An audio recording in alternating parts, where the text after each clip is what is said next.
Hello दोस्तों, नमस्कार। स्वागत है एक बार फिर से आप सभी के अपने प्रिय चैनल पर। दोस्तों आपको बता दें जो अभी की सबसे बड़ी खबर आ रही है, जहां जापान में प्रधानमंत्री नरेंद्र मोदी जी का हुआ जोरदार स्वागत। लगे मोदी मोदी और जय श्री राम के नारे। जी हां दोस्तों, इतना ही नहीं, आपको 370 हटाए जाने को लेकर मोदी जी के साथ और उनके सामने नारे लगे हैं। दोस्तों बताएंगे क्या है वो नारा, और इसी बीच आपको बताएंगे दोस्तों जहाँ जापान दौरे पर पीएम मोदी जी ने चीन को दिया अब तक का सबसे बड़ा संदेश। बताएंगे किस मुद्दे पर दोस्तों, और इसी बीच बताएंगे आपको जहां अमेरिका ने चाइना को दी बहुत बड़ी सैन्य हमले की चेतावनी, कहा खतरे से ना खेले। जिसके बाद दोस्तों चाइना का भी बयान आया है, और ज्ञानवापी केस को लेकर अभी की सबसे लेटेस्ट और बड़ी जानकारी निकल कर सामने आ रही है दोस्तों। तो हर तरह की जानकारी हम आपको अभी बताने वाले हैं, तो आराम से बने रहिएगा वीडियो के अंत तक। और अभी खबरों में आगे बढ़ने से पहले हमेशा की तरह मानते हैं कि मोदी जी है तो हर चीज संभव है। भारतीय सेना है तो अपना देश गर्व से जी रहा है, और आपको भी भारतीय होने पर शान है दोस्तों। और मानते हैं कि भारत देश नंबर 1 देश, और भारत की विदेश नीति सबसे बेस्ट है, सबसे टॉप की है। तो इस वीडियो को भी कर दीजिए लाइक, चैनल को कर दीजिए सब्सक्राइब, बेल आइकन दबाइए और कमेंट बॉक्स में लिख दीजिएगा जय हिंद। जी हाँ दोस्तों, तो चलते हैं पहली और सबसे बड़ी खबर की तरफ, जहाँ जापान में पीएम मोदी जी का जोरदार स्वागत। भारतीय समुदाय के लोगों ने कहा जो 370 को मिटाए हैं वो आज टोक्यो आए हैं। जी हाँ दोस्तों, प्रधानमंत्री मोदी जी का टोक्यो में जोश के साथ स्वागत हुआ। पीएम मोदी जी के स्वागत में भारतीय समुदाय के लोगों ने जमकर नारे लगाए हैं दोस्तों। लोगों ने कहा जो 370 को मिटाए हैं वो टोक्यो आए हैं। साथ ही मोदी मोदी और जय श्री राम के लगे नारे। जी हाँ दोस्तों, भव्य स्वागत हुआ है मोदी जी का। इससे साफ पता चलता है दोस्तों कि हमारे भारत की अब क्या वैल्यू है पूरे वर्ल्ड में। जी हाँ दोस्तों, प्रधानमंत्री नरेंद्र मोदी जी ने सोमवार को टोक्यो में प्रवासी भारतीयों को संबोधित किया। इस दौरान लोगों ने मोदी मोदी और जय श्री राम के नारे लगाकर पीएम मोदी जी का स्वागत किया। उन्होंने कहा कि जब भी मैं जापान आता हूं तो मैं देखता हूं कि आपकी स्नेह, आपका प्यार, वर्षा हर बार बढ़ती ही जाती है। आप में से कई साथी अनेक वर्षों से यहाँ बसे हुए हैं। जापान की भाषा, वेशभूषा, संस्कृति और खान पान एक प्रकार से आपके जीवन का भी हिस्सा बन गया है। ये हम लोगों की विशेषता है कि हम कर्म भूमि से तन मन से जुड़ जाते हैं, खप जाते हैं, लेकिन मातृभूमि की जड़ों से जो जुड़ाव है उससे कभी दूरी नहीं बनने देते। यही हमारा सबसे बड़ा सामर्थ्य है। बहुत बड़ी बात कही दोस्तों मोदी जी ने। ऐसे में आप भी कमेंट सेक्शन में दोस्तों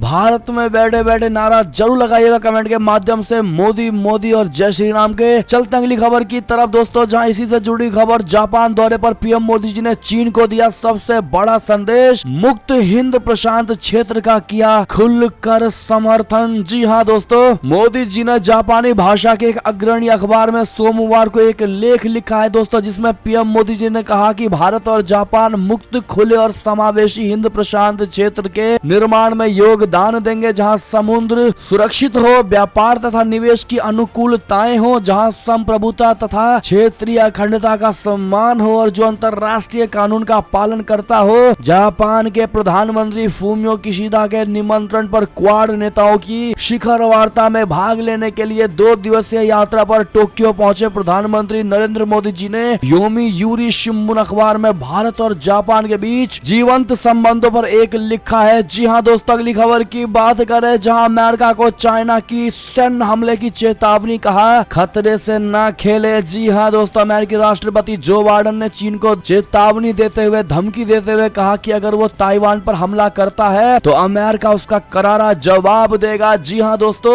उन्होंने कहा कि अमेरिका अन्य देशों के साथ मिलकर यह सुनिश्चित करने की कोशिश करेगा कि चीन ताइवान पर हमला ना कर पाए। जो बाइडेन ने कहा कि ताइवान की सीमा पर उड़ान भरकर चीन खतरे से खेल रहा है। क्वाड समिट में हिस्सा लेने के लिए जापान पहुंचे जो बाइडेन से पूछा गया कि अगर चीन ताइवान पर कब्जा करने का प्रयास करता है तो क्या अमेरिका इसमें सैन्य हस्तक्षेप करेगा। इस पर जो बाइडेन ने हामी भरते हुए कहा कि ताइवान की रक्षा के लिए अमेरिका प्रतिबद्ध है। उन्होंने कहा हम वन चाइना पॉलिसी से सहमत है, हमने इस पर साइन किया है, लेकिन ताइवान को जबरन हथियाने का आइडिया ठीक नहीं है। इससे पूरे क्षेत्र में अशांति फैलेगी और ये ठीक वैसा ही होगा जैसा यूक्रेन में हुआ। जी हाँ दोस्तों, यानी कि बहुत बड़ी सैन्य चेतावनी, सैन्य हमले की चेतावनी दोस्तों अमेरिका ने चाइना को दी है। जी हाँ, जिसके बाद यानी जो बाइडेन के इस बयान के बाद दोस्तों चाइना को खलबला करके ये धमकी भी लगी है दोस्तों और बौखलाहट में बहुत बड़ा जवाब दिया है दोस्तों। चाइना ने क्या जवाब दिया हम आपको बताते हैं। चाइना ने कहा हमें कम समझने की भूल मत करना। जी हाँ दोस्तों, क्वाड सम्मेलन में अमेरिकी राष्ट्रपति जो बाइडेन की ताइवान को लेकर दिए बयान से चीन आग बबूला हो गया है दोस्तों। चीन को कमजोर समझने की भूल किसी देश को नहीं करनी चाहिए। चीन के विदेश मंत्री वांग यी ने ताइवान के सवाल पर जो बाइडेन की टिप्पणी से असंतोष जताते हुए कहा कि संप्रभुता और क्षेत्रीय अखंडता से जुड़े मुद्दों पर चीन के पास समझौता करने की कोई गुंजाइश नहीं है। उन्होंने आगे कहा कि किसी भी देश को चीनी लोगों के दृढ़ संकल्प को कम करने की आकलन नहीं करनी चाहिए। जी हाँ दोस्तों, अगली खबर की बात करें जहां पर पाकिस्तान से बड़ी खबर। प्रधानमंत्री शहबाज शरीफ ने कहा देश में गृह युद्ध करवाना चाहते हैं इमरान खान। जी हाँ दोस्तों, पाकिस्तान के पूर्व प्रधानमंत्री इमरान खान ने तमाम अटकलों को खारिज करते हुए शहबाज शरीफ को सत्ता से उखाड़ फेंकने के लिए 25 मई से लॉन्ग मार्च का ऐलान कर दिया है। इमरान खान ने राजधानी इस्लामाबाद को घेरने के लिए न केवल आम जनता से बल्कि सैनिकों के परिवारों से भी सड़क पर आने का आह्वान किया है। इमरान खान के इस ऐलान के बाद प्रधानमंत्री शहबाज शरीफ ने चेतावनी भी दी है और कहा है कि अगर पीटीआई नेता ने देश में गृह युद्ध भड़काने की कोशिश की तो पाकिस्तान उन्हें कभी माफ नहीं करेगा। अगली खबर की बात करें दोस्तों जहां पर, लेकिन वीडियो आप लोग प्लीज लाइक करते चलिएगा दोस्तों और रिक्वेस्ट है वीडियो को शेयर करना मत भूलिएगा व्हाट्सएप, फेसबुक, ट्विटर के जरिए। बाकी आप अपने ही है दोस्तों, आपसे अच्छी उम्मीद तो हम कर ही सकते हैं। अगली खबर की बात करें जहां टेरर फंडिंग में दोषी ठहराया गया यासीन मलिक, पाकिस्तान दुनिया के सामने गिड़गिड़ाया। जी हाँ दोस्तों, जम्मू कश्मीर के प्रतिबंधित संगठन जम्मू कश्मीर लिबरेशन फ्रंट के मुखिया यासीन मलिक को दिल्ली कोर्ट द्वारा दोषी ठहराए जाने को लेकर पाकिस्तान अब दुनिया के सामने उसको बचाने के लिए गिड़गिड़ा रहा है दोस्तों। पाकिस्तान के प्रधानमंत्री शहबाज शरीफ ने ट्वीट करके उसके लिए अपील भी कर डाली है। पाकिस्तान के प्रधानमंत्री शहबाज शरीफ ने एक ट्वीट करके कहा है कि दुनिया को जम्मू और कश्मीर में राजनीतिक कैदियों के साथ भारत सरकार के दुर्व्यवहार पर ध्यान देना चाहिए। प्रमुख कश्मीरी नेता यासीन मलिक को फर्जी आतंकवाद के आरोप में दोषी ठहराना भारत के मानवाधिकारों के हनन की आलोचना करने वाली आवाजों को चुप कराने का निरर्थक प्रयास है। मोदी सरकार को इसके लिए दोषी ठहराया जाना चाहिए। ये कथन है दोस्तों पाकिस्तान के प्रधानमंत्री शहबाज शरीफ का। ऐसे में आप क्या जवाब देना चाहेंगे शहबाज शरीफ को दोस्तों, वो भी यासीन मलिक के बचाव के लिए? बताइएगा जरूर। और यासीन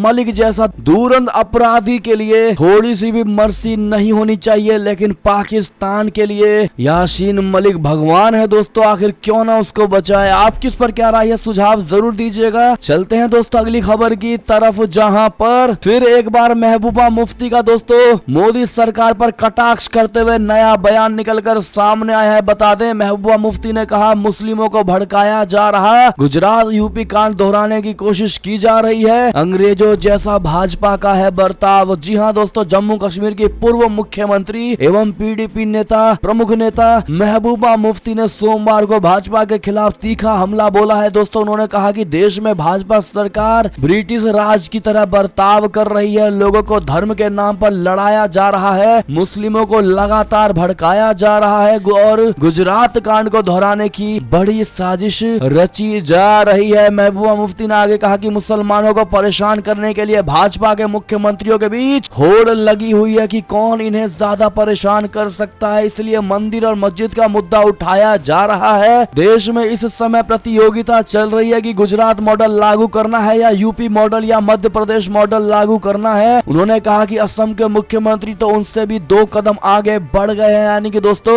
महबूबा मुफ्ती जब भी कोई बयान देती है दोस्तों, मोदी सरकार को ना घेरे या मोदी जी के बारे में गलत ना बोले, ऐसा तो हो ही नहीं सकता। ऐसे में दोस्तों महबूबा मुफ्ती को एक बार फिर आप सभी लोग जवाब दीजिएगा, देखते क्या कहती है भारत की जनता। और हर बार की तरह दोस्तों कमेंट में लिखकर जरूर बताइएगा इनका असली घर कहाँ है दोस्तों, भारत या फिर समझ ही गए आप। चलते अगली खबर की तरफ जहां पर एंथनी अल्बनीज ने ऑस्ट्रेलिया के 31वें प्रधानमंत्री के रूप में आज शपथ ले ली दोस्तों। क्वाड बैठक के लिए हुए रवाना। जी हाँ, ऑस्ट्रेलिया के लेबर पार्टी के नेता एंथनी अल्बनीज ने 21 मई को संघीय चुनाव में अपनी जीत के बाद सोमवार को देश के 31वें प्रधानमंत्री के रूप में शपथ ली। समाचार एजेंसी सिन्हुआ की रिपोर्ट के अनुसार अल्बनीज उनके नेतृत्व दल के सदस्यों के साथ सोमवार सुबह कैनबरा में गवर्नमेंट हाउस का दौरा किया, जहां गवर्नर जनरल डेविड हर्ले ने आधिकारिक तौर पर उन्हें प्रधानमंत्री के रूप में शपथ दिलाई। ऐसे में दोस्तों आप सभी से रिक्वेस्ट है, इनको कांग्रेचुलेशन। नेशन इनको टैग करते हुए लिखेगा दोस्तों एंथनी अल्बनीज़ को कांग्रेचुलेशन कहना मत भूलिएगा। आपको बता दें दोस्तों ऑस्ट्रेलिया के नए पीएम ने थामा भगवा, चुनाव में मिली जीत की बनी क्या ये अहम वजह, क्या लगता है आपको दोस्तों बताना मत भूलिएगा। साथ ही अंतिम खबर की बात करें जहां ज्ञानवापी केस में बहुत बड़ा खुलासा, बहुत बड़ी रिपोर्ट सामने आई है जहां वजू खाने में मिले शिवलिंग पर सर्वे में शामिल फोटोग्राफर के कई बड़े खुलासे। सर्वे के दौरान मौजूद फोटोग्राफर विभाष दुबे ने आज तक से बातचीत की और इस दौरान कई बड़े खुलासे किए। विभाष दुबे ने सर्वे के दौरान की जानकारी तो दे ही दी, साथ ही साथ उन्होंने ये भी बताया कि वजू खाने में मिले शिवलिंग पर कछुए की स्किन जैसे निशान बने हुए थे। अब ये क्या है दोस्तों, ये तो और ज्यादा सर्वे करने पर या इस पर मंथन करने पर ही पता चलेगा। लेकिन आपको क्या लगता है दोस्तों ज्ञानवापी केस में, अपना सुझाव जरूर दीजिएगा। देखते हैं भारत की जनता की क्या सोच है दोस्तों इस पर। और ऐसे में ये थी अब तक की सारी बड़ी खबरें दोस्तों। आपको हमारी खबर कैसी लगी? आशा करता हूँ बहुत अच्छी लगी होगी। अगर थोड़ी भी अच्छी लगी है तो इस वीडियो को अभी अपने भाई बंधुओं में व्हाट्सएप, फेसबुक, ट्विटर के जरिए पूरे भारत में शेयर करना बिल्कुल मत भूलिएगा दोस्तों।